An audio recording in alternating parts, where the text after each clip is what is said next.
Egy júniusi reggelen Krisztus után 793-ban Lindisfarne szigetén, Anglia északkeleti partjainál a Szent Cuthbert kolostor szerzetesei és apácái úgy ébrednek, hogy a nap úgy kezdődik, mint bármelyik másik. Reggeli imákkal, munkával a földeken és a szkriptóriumban, ahol a kódexeket aprólékosan másolják. A kolostor több mint 100 éve létezett, amióta Szent Aidan megalapította a közösséget 68-ban. Ez a béke, a tanulás és az érzelmek helye.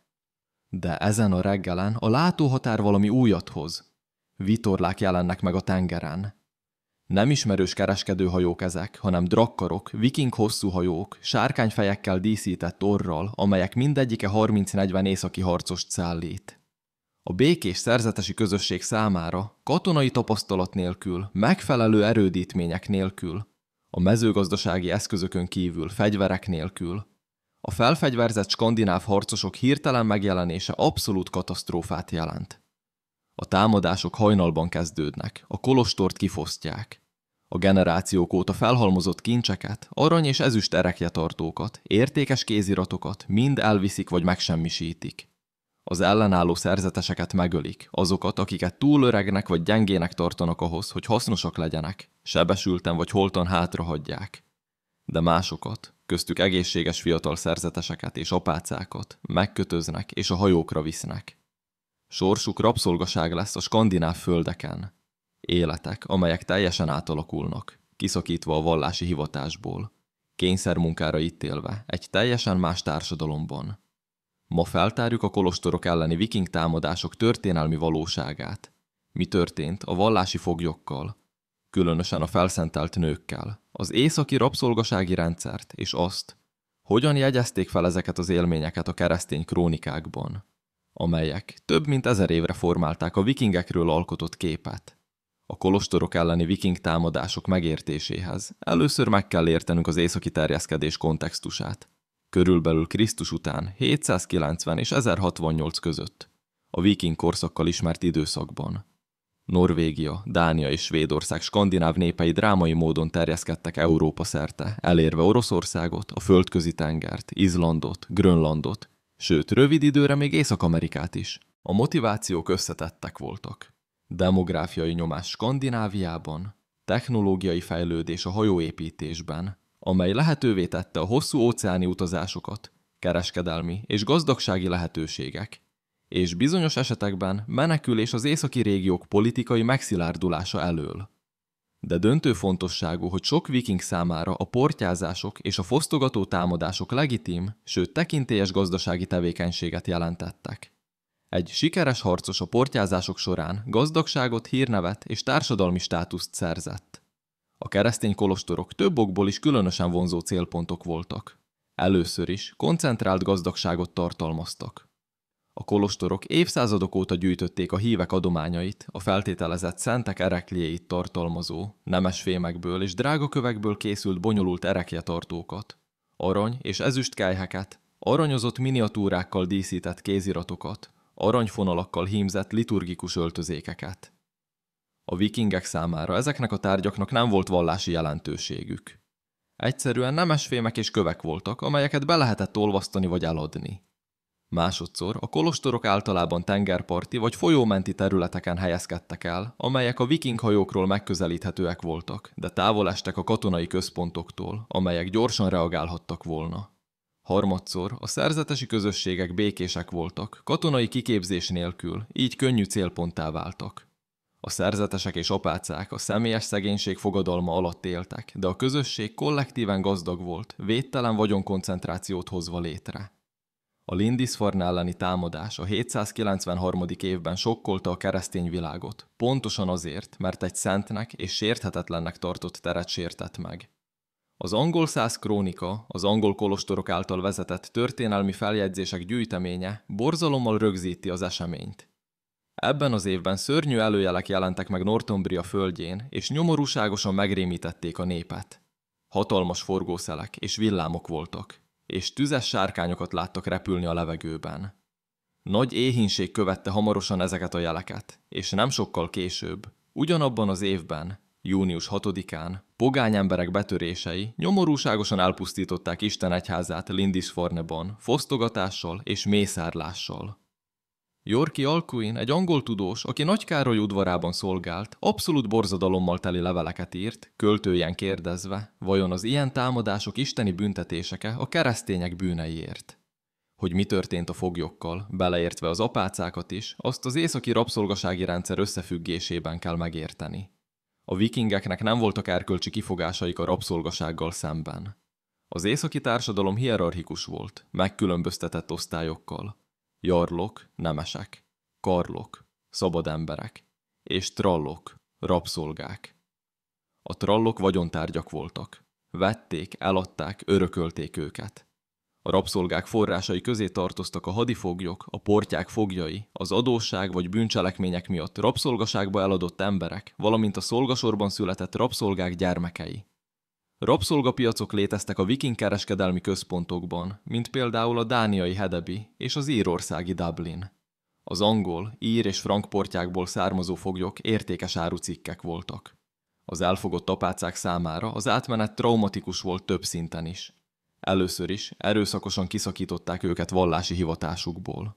Olyan nők, akik életüket az imádságnak, a tanulásnak és a szemlélődő munkának szentelték, kemény fizikai munkára kényszerültek. Másodszor teljesen elvesztették autonómiájukat. A kolostorokban még egy apátnő vagy a szerzetesi szabályok fennhatósága alatt is volt közösségi struktúrájuk és spirituális céljuk.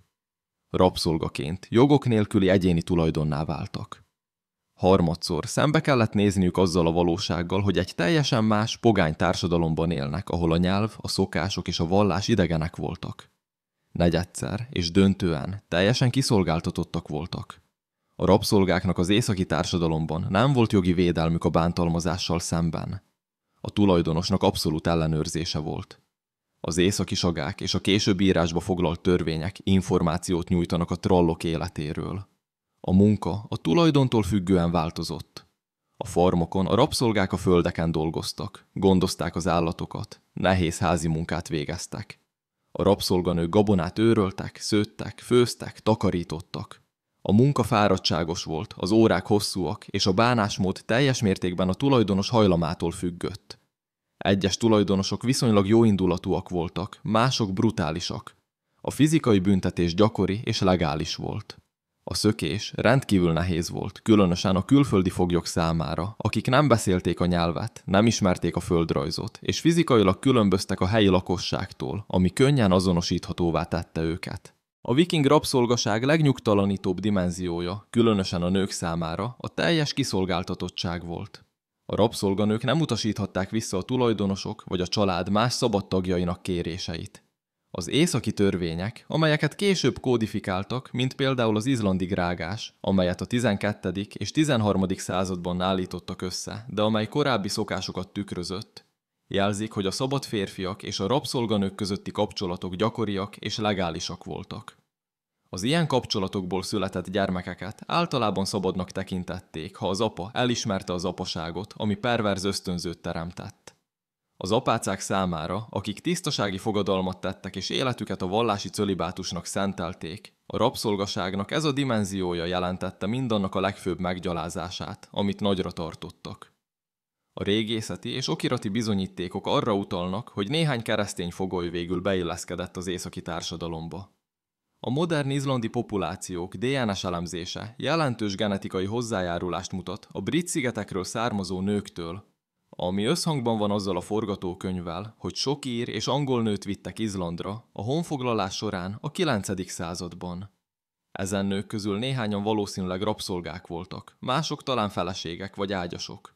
Az izlandi sagák alkalmanként megemlítenek a Brit-szigetekről származó női ősöket, általában részletek nélkül arról, hogyan kerültek oda.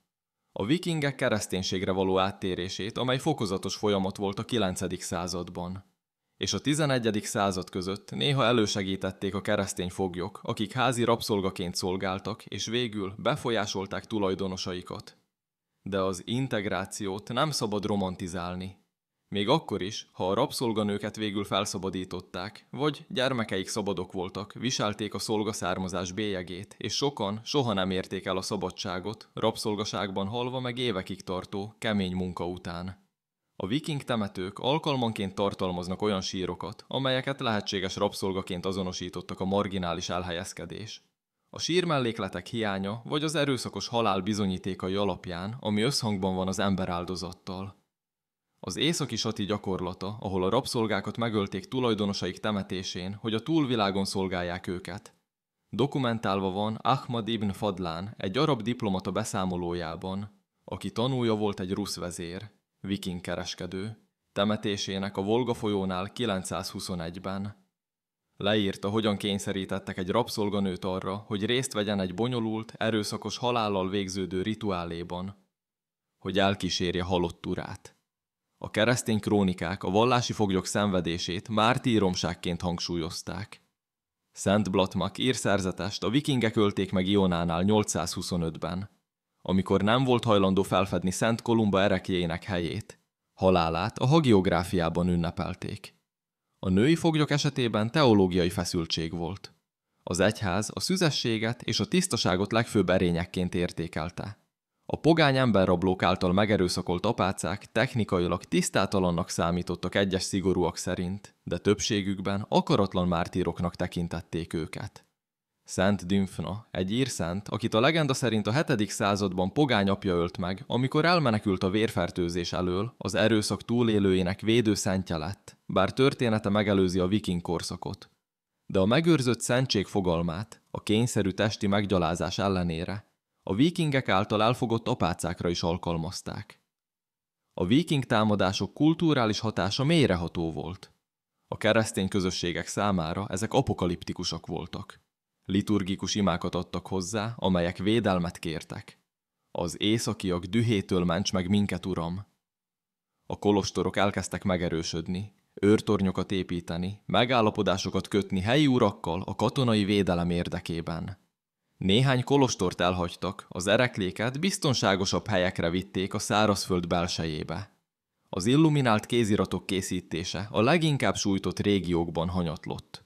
De ezzel egyidejűleg ennek az időszaknak a krónikái létrehozták a vikingek tartós képét brutális pogányokként, vérszomjas barbárokként.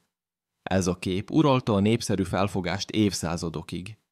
A modern történelmi tanulmányok árnyaltabbak. A vikingek minden bizonnyal képesek voltak szélsőséges erőszakra a portyák során, de kereskedők, gazdák, kézművesek és felfedezők is voltak, akik tartós királyságokat alapítottak Angliában, Normandiában és Oroszországban, és végül áttértek a kereszténységre. Sagáik kifinomult irodalmi kultúráról tanúskodnak. De ez nem érvényteleníti azt a valóságot, hogy a portyák traumatikusak voltak az áldozatok számára. A keresztény foglyok, különösen a vallási közösségekből származók korábbi életük teljes megsemmisülését tapasztalták meg. Éveket vagy évtizedeket kényszermunkában, és sokak számára a halált idegen földön, távol az otthontól. Párhuzamok vonhatók más történelmi helyzetekkel, például a Földközi-tengeren a 16. és 18. század között a berber kalózok által elfogott és Észak-Afrikába rabszolgaságba hurcolt keresztény vallási foglyokkal, vagy a gyarmati terjeszkedés során különböző régiókban elfogott keresztény misszionáriusokkal. Minden esetben jelen volt a vallási életnek szentelt emberek sajátos traumája, akiket hivatásuk feladására és más hitű emberrablók alávetettségére kényszerítettek. De a vikingek által elfogott apácák helyzete azzal a sajátossággal bírt, hogy a keresztény Európában történt, évszázadok óta fennálló közösségek ellen, az ismert keresztény világon kívülről érkező pogányok által. A vikingek által elfogott apácák és szerzetesek története arra emlékeztet minket, hogy a háború, az erőszak és a rabszolgaság nem tartja tiszteletben a szentséget vagy a vallási státuszt. A békének és imádságnak szentelt, felszentelt emberek ugyanolyan sebezhetőek voltak, mint bárki más. Tapasztalataikat nagyrészt nem jegyezték fel közvetlenül, mert maguk az áldozatok nem tudták megírni történeteiket. Más, nem elrabolt szerzetesek által írt keresztény krónikákból, a rabszolgákat vagyontárgyként kezelő északi jogi feljegyzésekből, és alkalmanként a temetők és települések régészeti bizonyítékaiból ismerjük őket. Minden elfogott apácának egyéni története volt. Család, amelyet soha többé nem látott. Imák, amelyeket már nem mondhatott el szabadon, élet, amelyet erőszakosan átirányítottak. Kollektíven élményeik a viking korszak sötét fejezetét képviselik. Emlékeztetőül a terjeszkedés, a hódítás és a különböző civilizációk összecsapásának emberi költségeire. Ma, amikor meglátogatjuk Lindisfarne romjait, vagy más megtámadott kolostorokat, nem csak a kövekre és a politika történetre kell emlékeznünk, hanem a valós emberekre is, akiknek életét visszavonhatatlanul átalakította az erőszak, amelyet nem választottak és nem tudtak elkerülni.